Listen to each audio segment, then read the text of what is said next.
Welcome back to episode 2 of our series on Edgeware Road development.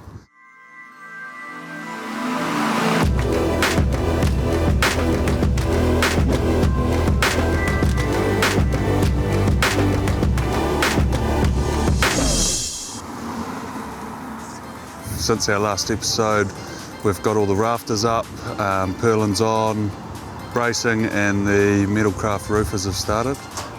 We've also framed this flat roof here, and the bed knoll is almost done.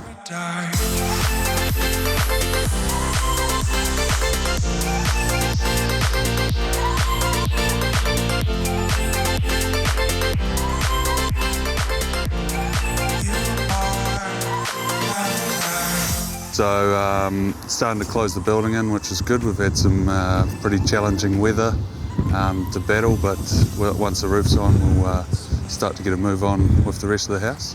This episode we're going to take you right through the cladding process, and we'll have it closed inside, so we'll have some of the sub-trades inside, starting with the pre-wire and the plumbing.